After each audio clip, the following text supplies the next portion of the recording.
I gave birth to you. Now me born you. You if you did not suckle on these two breasts.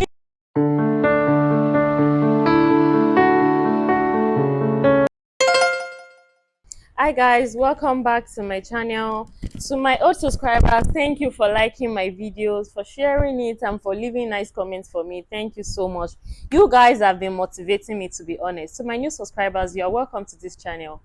My name is Adria Rofi. So today I'm going to be teaching you tips that work for me parenting my babies. I'll be sharing with you 6 tips that I feel might work for you as well. These are what I've been using to guide myself training my babies, and I would like to share them with you. Number one thing that you should not do as a parent is comparing your kids with other kids. You should not do that as a parent. Children grow differently, they develop differently. So comparing your kids to other kids will actually put a lot of pressure on you and on the kid as well.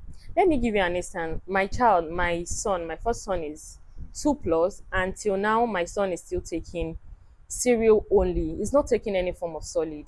And at some point, people be like, oh, why are you not trying to? I have tried everything, but he's still not taking them. I've tried different kind of multivitamins, try varieties of food, but he's still not accepting them. And when I wanted to put my child in school, people were like, oh, so your child is going to go to school taking only cereal, taking his bottles, why others? And I'm like, it's my child, I don't care. If he wants to take bottle for 10 years, of course that is not possible. But if he wants to take bottle for as long as he wants, I mean, I'll let him. I do not care whether other children are eating pounded yam and eforiro. It does not concern me. As long as my child is feeding well and is okay. And in my little capacity, I've been trying to introduce a lot of food to him. I know with time he's going to adapt to it. So when you begin to compare your children with other, oh, why is my child not talking yet? Why is he not crawling yet? The child that we gave birth to the same day is already talking, is already walking. You begin to put pressure on yourself. Let me give you another instance. When you're potty training and you're not patient enough, you're going to be frustrated. Imagine you're potty training, your child is not cooperating yet, and you see other children doing well, maybe like people that are of the same age with your child, they are no longer using diaper. You're going to put so much pressure on yourself and on the child that you will even forget the time you start being violent on your child, because you want them to get to that milestone that their age mates are. So I will advise you as a parent, don't compare your child to other children. Just ensure that you're doing the right thing for them, you're putting them through as they're supposed to. Don't put pressure on yourself. Oh, you want to get here, oh, because somebody is there. Just give yourself time, give your child time. Do not compare your child to other people's children. The second tip I'll be giving you guys is being a good example to your children. Children don't listen a lot of times. They do what you do.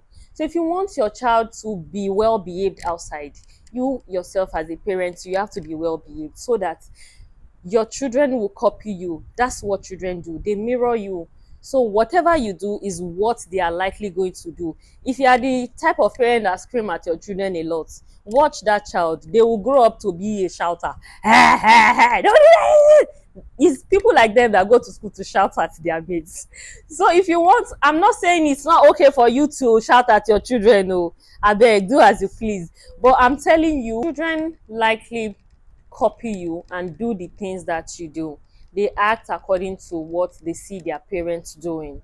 So if you want your child to behave well, make sure that you're as well behaving well. If you want to correct them and you choose the shouting method or the flogging method, just know that they are likely going to correct their mates or their friends or their younger or older siblings by either shouting at them or flogging them or whatnot. So let's have it at the back of our mind that our children mirror us. They do the things that we do, so we should from time to time be conscious of the things we do in their presence, so that when we see them doing it, we'll not be surprised where they got to know how to do it, because I mean, it's through you, it is what you're doing that they are also doing.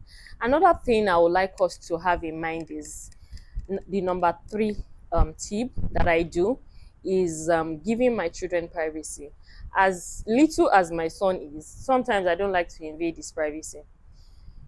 And I think that for other kids, it's very, very important, because Personally, myself, while I was growing up, I didn't stay with my parents. I stayed with my guardian, and our privacy was always invaded to the point that it affect till now it's still affecting me. To people that are close to me, they know me so well that if you send a chat to me in the morning, before afternoon I've deleted it. Do you know why? Because when I was growing up, my guardian was always checking my phone, checking literally all of us in the house, checking our chats, checking our call logs. So we don't leave anything on our phone. We got so private that we do not share anything with them.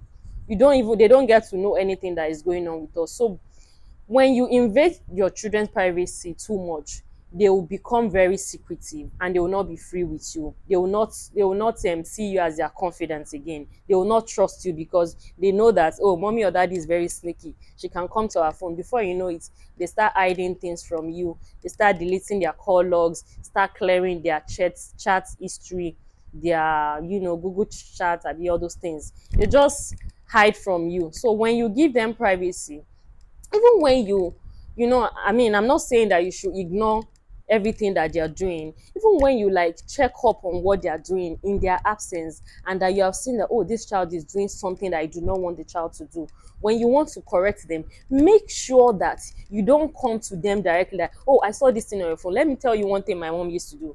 There was one time I told my mom something about my sister, and instead of her to go to her and be like, okay, this person said this thing about you, my mom rather used a trick by saying, oh, she got, mommy, I'm sorry, oh, I hope this thing does not cast, oh. That she got a vision, or she had a dream that so thing happened to you, so be careful.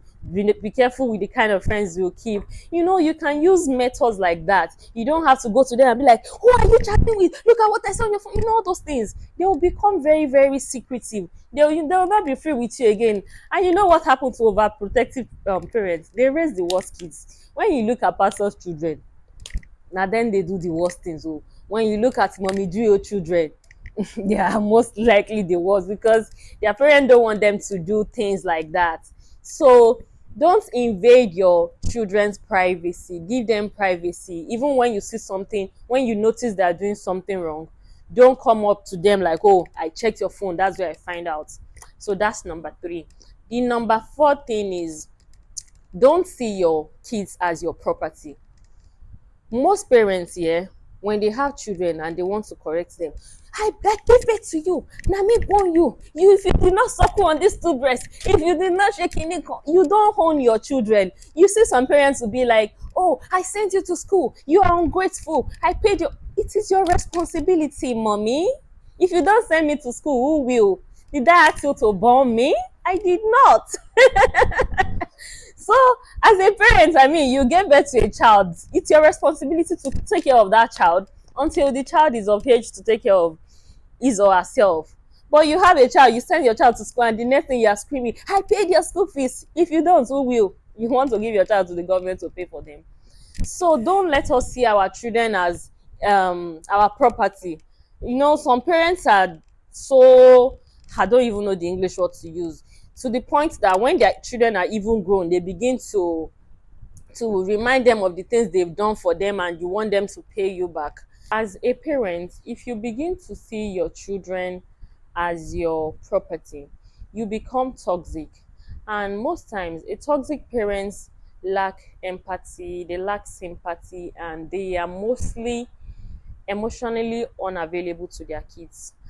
And when you're not emotionally available to your kids, they tend to lose themselves, thereby affecting their mental health. And I know that most parents, most of us in our 30s, 40s, majority of our parents are not really aware of mental health.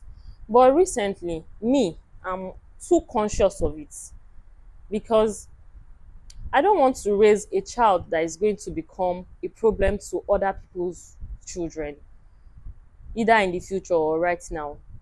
For instance, now, children that their parents don't say sorry to them when they hurt them, when they hurt other people outside, they won't say sorry. And as tiny as sorry can be, it goes a long way.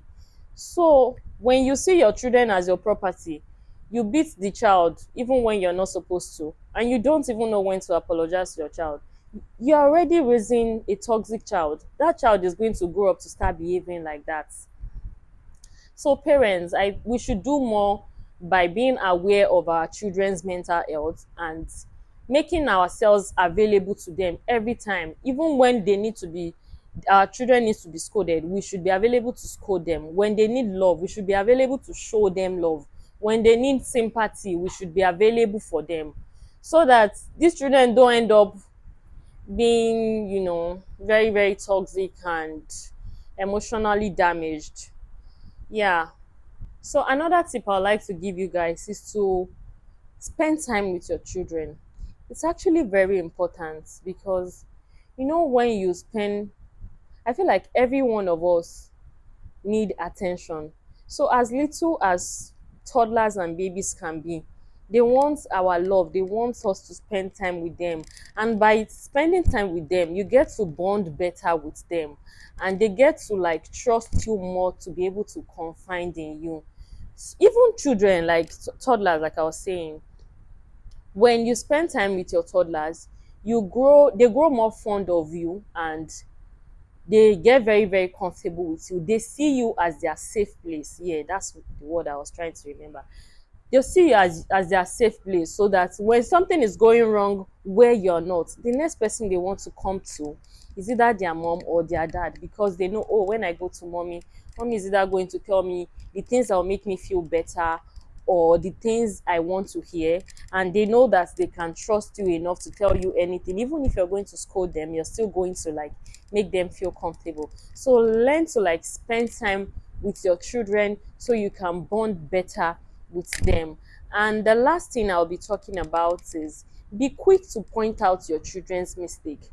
When children are doing something wrong and then you just overlook it, they will do it again. Especially young children, they sometimes, God forbid, they behave like goats. When you stop them from doing something, they go back there. But when you see that your child is doing something wrong, for example, let's say um your child is, let me use the water dispenser as an example. Your child is pressing down the water and it's just littering everywhere, but because you have a maid or an assistant that will clean up, you allow that child to litter everywhere. Remember the day that your help will not be around. That's the day that your child will litter the house with water, and then you flog that child like you adopted the child or something. So when your child is doing something wrong, learn to correct them on that spot immediately, so that they know that that thing is wrong. And for me, I have different ways of correcting my child. As small as my boy is, if I give him side eye, that boy don't understand. If I'm like, Amir, come, he understands. When he's doing something, Amir, he dare not continue that because he knows it's either I spank him or something. So learn to like control or correct your child immediately they do something wrong. I hope that you find these tips helpful. These tips I gave you guys, they are based on my personal knowledge. You don't have to like agree to them or you know parent your children this way. But if you think about it critically, you know that they are actually very useful. If you find this video interesting, please like my video, leave a comment for me, and subscribe to my channel. Thank you very much. See you guys in my next video. Bye guys.